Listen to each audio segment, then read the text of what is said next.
Hello and welcome to the next episode of Weekly Q&A. This week we will be discussing mindset and the things that are often associated with that. Mindset is extremely important. It's essentially what steers the ship. Our mind controls everything that we do. If we think positively, then positive things tend to happen. That's not always the case, of course, because the world doesn't work that way. But if you look for positivity, you'll often find positivity.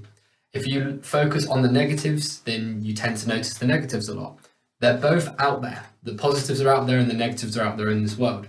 If you go out and look for anything, you will often find it. And when it comes to your mindset, this is something that's very true as well.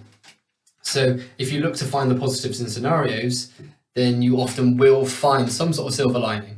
I'm talking very generally here. Of course, there are plenty of circumstances where this doesn't apply, but there is some truth to it.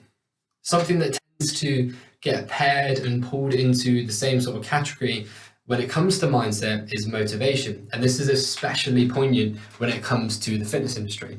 I get asked a lot about, how do you keep motivated? What's the best way for me to maintain motivation? How are you so motivated all the time? So straight off the bat, I'm not motivated all the time. I don't know anyone who has a consistently high level of motivation.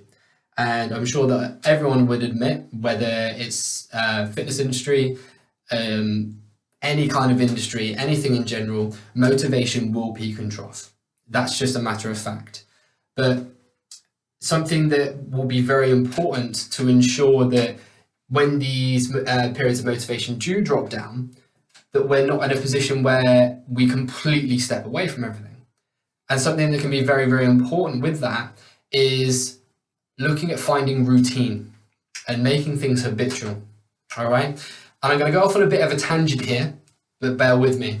So if you think about the first time you tried to tie your own shoelaces, this was quite challenging for most of us. And it was something that took a bit of practice. And I expect over a week, 2-week period, however long it took, doesn't matter how long it took, you had to focus on it quite a lot to get it right. But I guarantee you, it's now something that you do on a day-to-day basis without even having to think about it, without any trials or tribulations. You do it, it's done. And like I say, it's something you just do as a habit, as a routine. And this is applicable for a lot of things. Those of you who drive, when you're learning to drive, remember how hyper aware you were of everything, how super switched on you were of everything around you. Now it's something that you more than likely, after however long a period of time, just do entirely habitually, and you do it as routine, and it doesn't require a huge amount of mental capacity. And this is applicable for so many things across the board.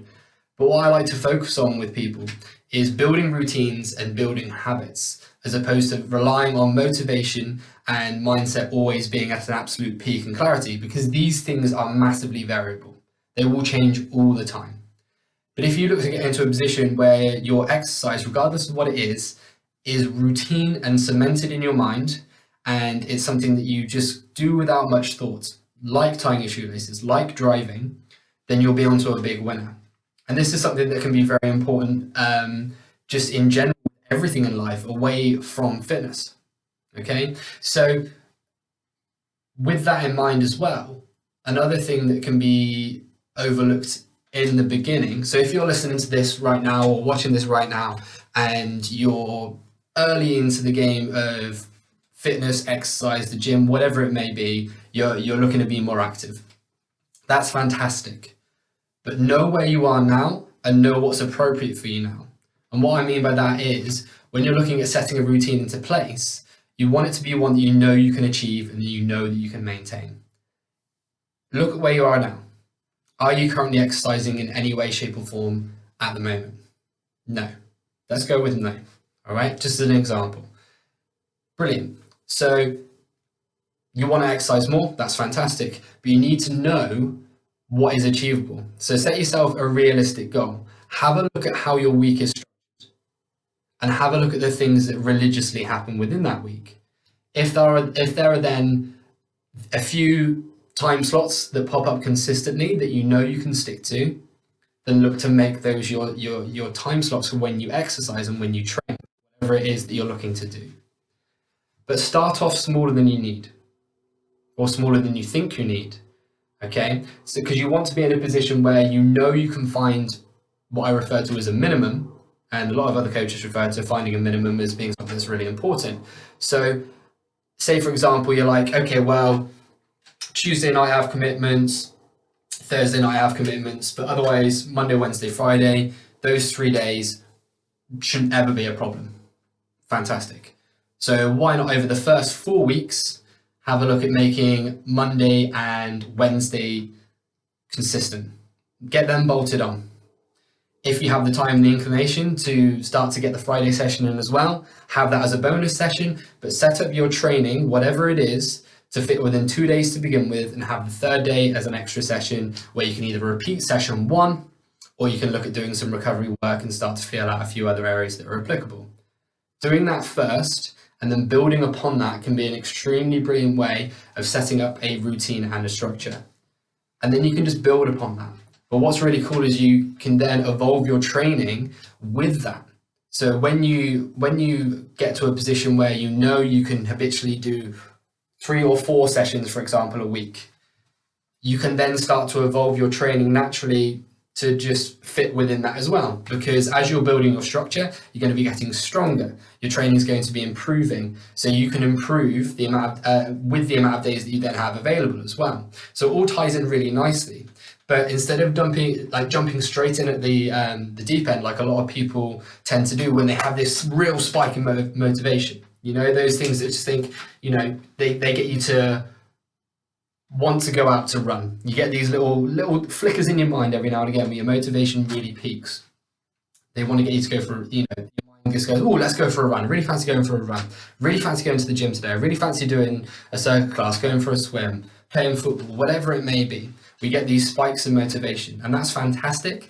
We want to capitalize on that, but we want to make sure that we're not going head first into it, then going into either the intensity being way too high and we end up feeling like crap because we're just beating ourselves up too early on, or we're setting ourselves unrealistic targets with how long or how many days a week, you can train, for example. Find a baseline first, make it routine, make it habitual, and grow from there.